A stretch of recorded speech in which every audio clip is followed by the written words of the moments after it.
Welcome back, Cheffys! Another video from your feelingerang chef.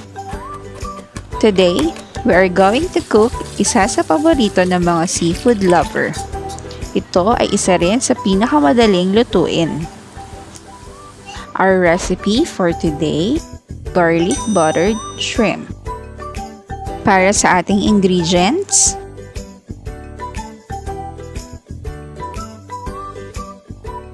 first off, balatan muna natin ang ating garlic.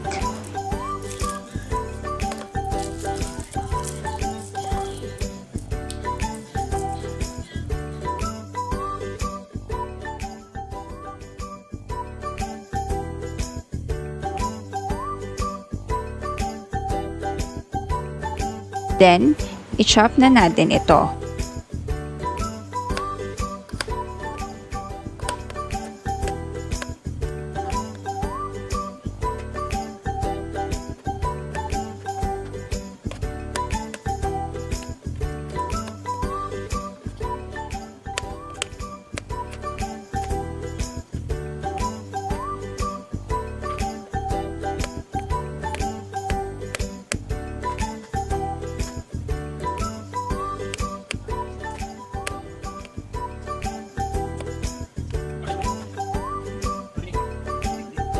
Mas pino ang chop ng garlic, mas okay. Pero depende pa rin sa preferences ninyo. Ngayon, i-wash na natin ang ating shrimp. Make sure, Cheffys, na hugasan natin itong mabuti.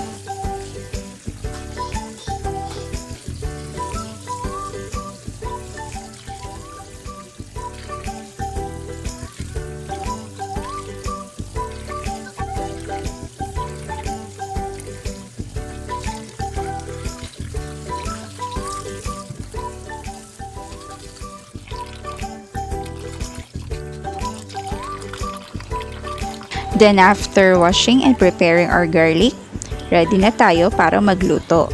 Madali lang, 'di ba?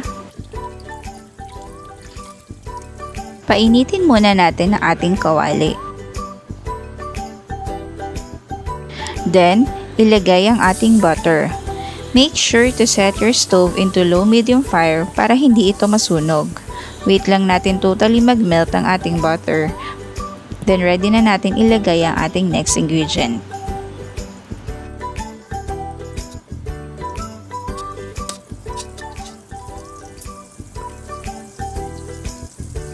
Then, ilagay na natin ang ating garlic. Haluin lang natin ito, Cheffys. Hintayin natin maluto ito. Pag naamoy na ninyo ang aroma ng ating garlic, ready na tayo for our next ingredient.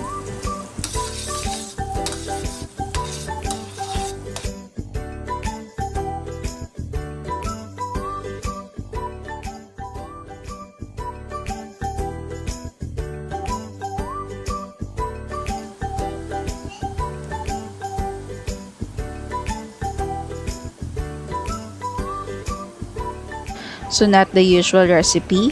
Ako, Cheffys, I put soy sauce with my buttered garlic shrimp.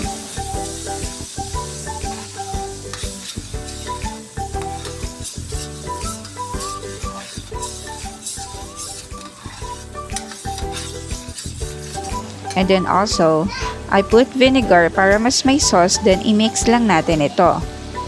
I find it nakakaumay kasi kung pure butter yung magiging source ng ating sauce. Kaya nag-try ako mag-blend ng ibang ingredients. After that, mag-add tayo ng sugar. Haluin lang natin ito para madaling mag-melt at mag-blend yung lasa sa ating mixture.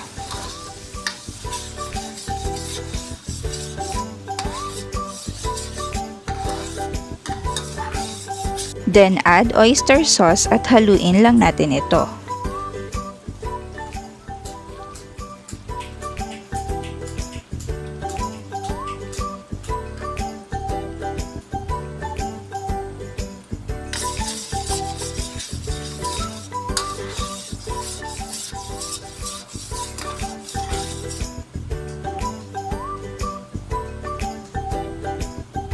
Now, pwede na natin ilagay ang ating shrimp.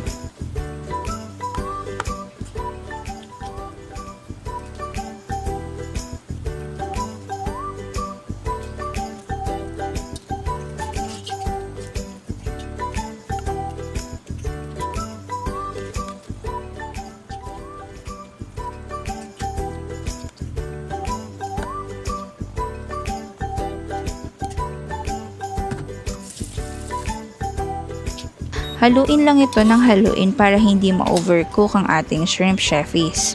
So once na-meet na natin na half ng shrimp natin ay color orange na, we can now add our pepper.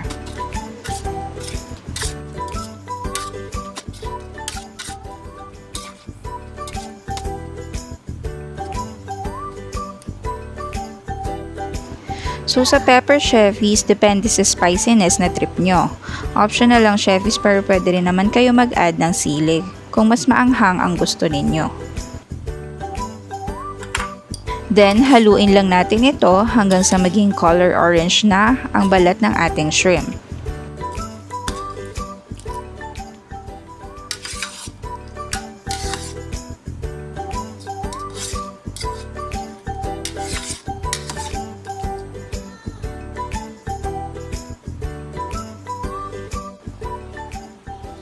And we're done! Tara, kainan na!